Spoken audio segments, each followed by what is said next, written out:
they've conquered so many industries in the UAE, and I'm still part of that legacy that they have. But I was like, that's a safety net for me. Well, I wanted to create something that was mine, specifically, something that I could give back to my kids. For me, it's very important for my children to see that I am a working mom.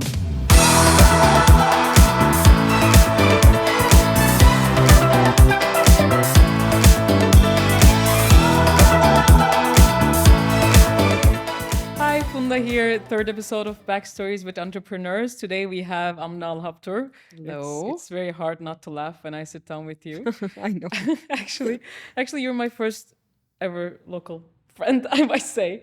So when you come as an expat to Dubai, you have this thing of, ooh, locals, like they're very far from you, separate from you, and like you're expats as a community.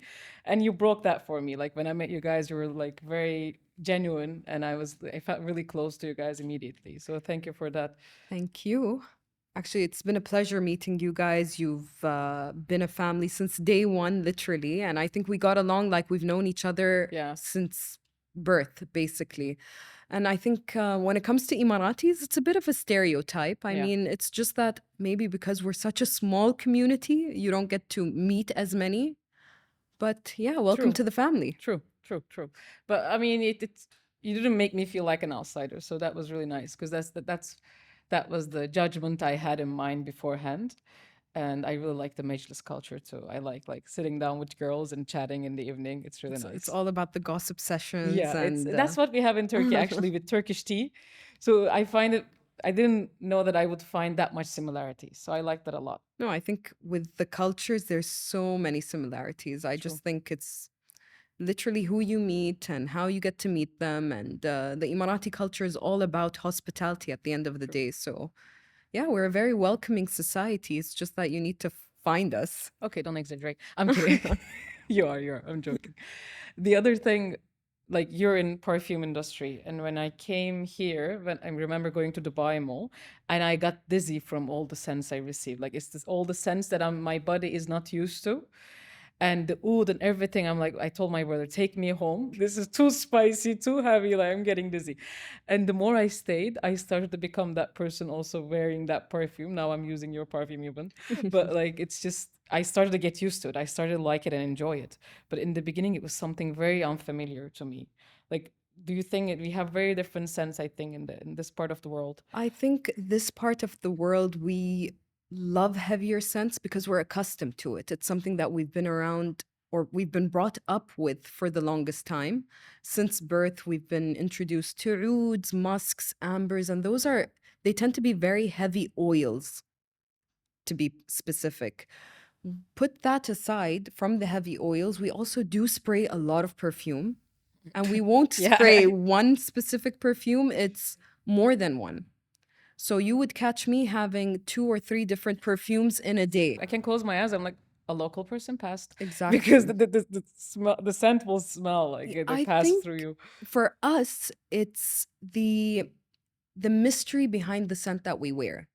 We don't want to smell like everyone else. We Okay. want to have a specific, unique scent to us. That's the way of differentiating yourself, like defining. It's a very somehow. personal relationship that we have with perfumes. Every Emirati, I think every Khaliji, or let's just say people that live in the Gulf, have a specific way of wearing their perfume. For example, I like to hang my abaya first. I like to spray the perfume on, put the bukhur with a piece of agar wood as well, the oud wood, burn that with my clothes, spray different scents that I feel would mesh well together. And this is something that we've been doing forever, Is literally. it very strong by itself? And when how do you mix it? Because you might ruin it also. You might really, how do you match that? I don't know. I think it comes with intuition. I think it's a cultural thing that you'll pick your favorite perfumes. And obviously, some people have a specific, let's say, genre of perfumes or specific notes that they like. So they'll have similarities. And based off of that, it's when you just start layering your perfume. And the bukhur obviously is something that we use Yeah. regardless. I It's a start very, using it when I come home, so I feel Yeah. it's like it's refreshing. and I think to have bukhur it. is also done very personally. Each family has a specific way of making their own bukhur, a specific mixture. They have different oils that they use and they make the Really? bukhur. Yes, it's like baking cookies. This is Sometimes very it's a family unfamiliar. secret or a family recipe that people don't like to share. So, what they started doing recently, or I would say within the last 5 years, 6 years maybe, people who have their own bukhur at home with their own mixture started selling it online. So therefore, everyone can have it, but no one knows what's in it. And That's that's the interesting. beauty of it and the mystery behind it, like I said.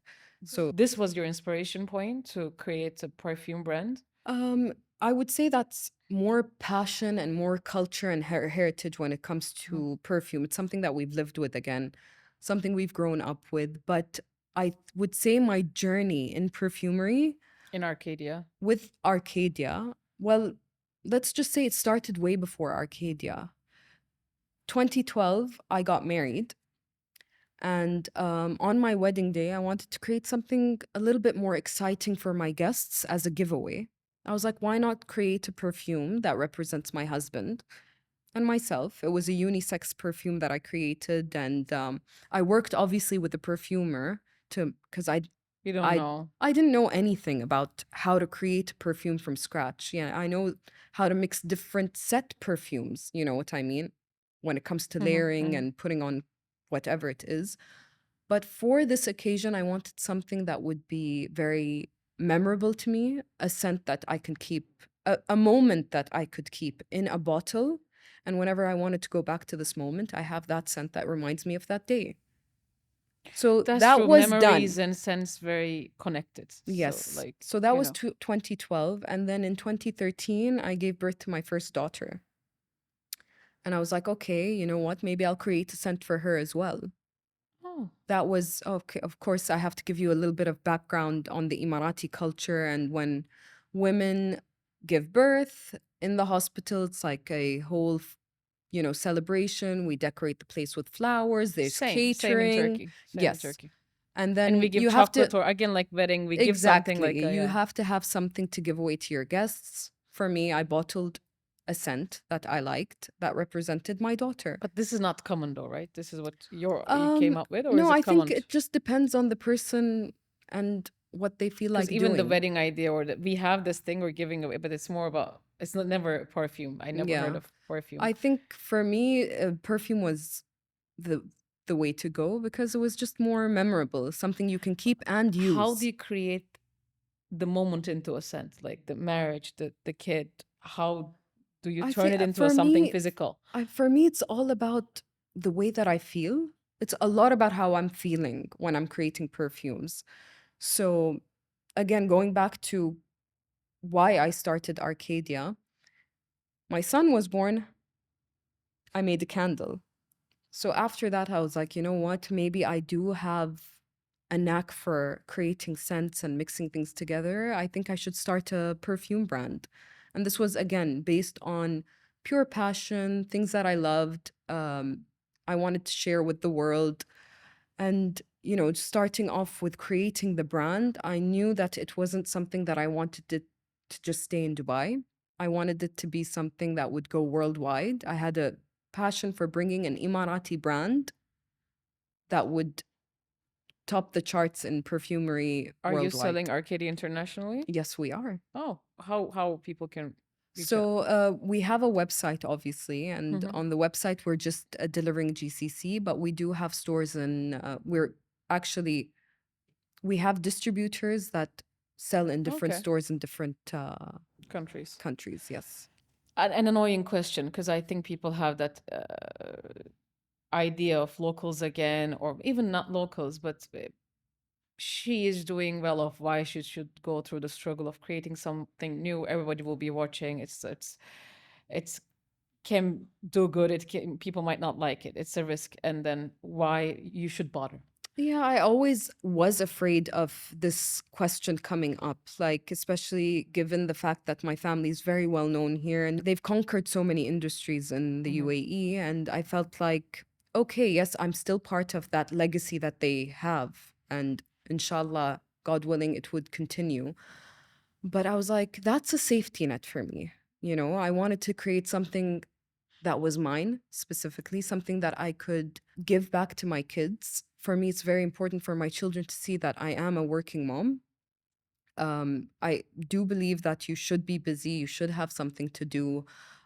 Whether you were a stay-at-home mom or not, there's so many opportunities that the UAE has given us to actually work from home, create businesses from your home, you know what I mean? So I was like, you know what? Let me step out of this safety net that I have that the family has created for me and jump into something a little bit more exciting. Mind you, did not know how to make any perfumes, did not know how to start. I just knew based off of the knowledge You that need I to had train from. yourself for So sure. yeah, I not just training myself, I started doing courses on how to actually create perfumes from scratch. I did a course. They're obviously very short courses, but very intense. I did a course in Cotswolds in the UK. I did one in Grass, and yeah, and now I teach perfumery as well. I Really? do. Where? How can we? I would Depends love to learn on. that. Usually, they're private entities that ask. You know, so I'll go and do a private workshop for them. I have still yet to kind of figure out what my schedule is to Would you do a create where private session for me? I would definitely, of course, you don't even have to ask. But I'm sure we will never get the session done if it was me and Of you. course, It's we're going to gonna be a laugh and then disaster. yeah, true. Perfume oil mixing everywhere, falling everywhere. But yeah, I think it's fun for me because it kind of gets people out of their shell when you are teaching them. Because some people have no knowledge, and some people are actually surprised with the knowledge that they have. So it's interesting. w- One of the things I find interesting with Arcadia, I would wait for any new launch because you do something very weird in marketing wise. We'll go to a maze, we'll go through like different rooms. Every perfume will have its own questions. It's very interactive. Every time I go, I face something very unusual that I haven't seen in a launch before. So how do you come up with the ideas? The whole brand is a very personal experience on how you take it and how the scent makes you feel. So Arcadia was created to basically relive nostalgic memories.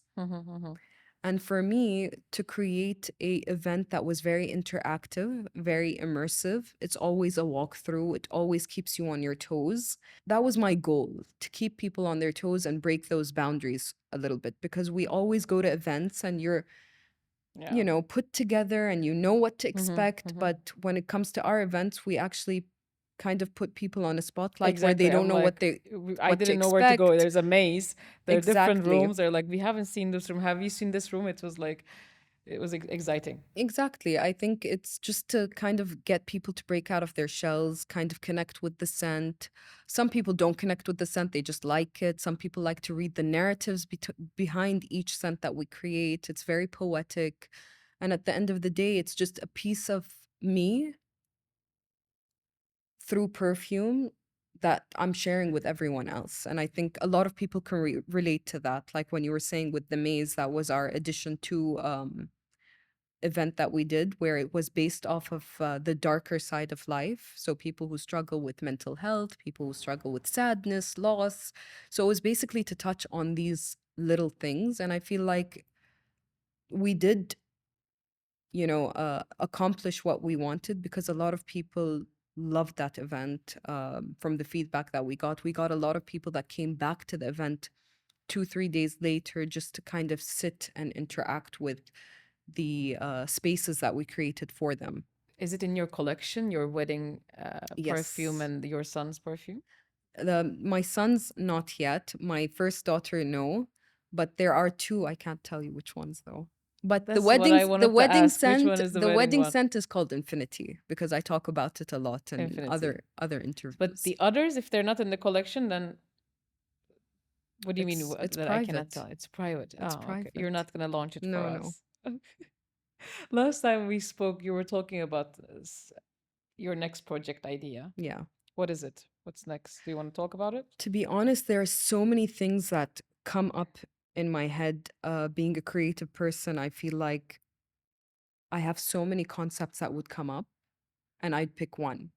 But right now, the one that we're currently working on, because it's already been launched and it's an ongoing thing, is the travel series. So the cities that I like to visit, what I take from those cities. We've already launched Kuwait and we've launched London, and there are more to come. So you discover a city, you see new things there, And just kind of experience it, take it all in, do what the locals do, eat what the locals eat, and can we kind have of, an Istanbul or Turkey I haven't scent? visited Turkey yet. I haven't been to Istanbul. Don't do that with your face. No, I haven't yet. Your whole family been and you They've all haven't? been and I haven't. Wow. Should I leave the interview Yeah, now? please. Yes. I cannot believe that's such an I insult. know. But I'm anyways, waiting for the right time for you to take me. okay, I Yeah. will. I I will. feel like to go to Turkey, I need to I'm be sure with a you're gonna Turkish get inspired, person. by the way. I'm I'm sure you're sure. gonna get inspired. I've always wanted to go. And you were talking about the next brand that you wanna The next launch or the s- next city or not Arcadia, on side of oh Arcadia, yes, that's a brand something that I way actually new. maybe you're the first people that I'm gonna tell. Should I Wanna not tell? say? It's a hijab line. So when No. you told me Yeah. whether you disclose it or not, We'll disclose you'll it. disclose it. Yes. Hijab. I Hijab. was Yes. like, I was like, Arcadia is working fine. Why do you wanna, again go through the same journey? Because Because I that's an entrepreneur mindset, right? That I wanna understand uh, what's that there that what drives me to go and actually do exactly it? Why enrolls do it you to all do over all over again? again. I think for me, as a person that's covered and I'm very into modest clothing, I wanted something where I can have a one-stop shop to find all of the things that a person who is covered, a hijabi, I would say, can wear. You know what I mean? There are several materials, for example, that I find online don't work with me, don't work with the style. It's just, it's very hard to find modest wear. Abayas are Abayas abayas are are something that I around. would wear when I'm in the UAE or in a Gulf country. But when I travel, I like wearing longer shirts, for example. I like changing up my Hmm, style with the hmm, colors that I would hmm. wear.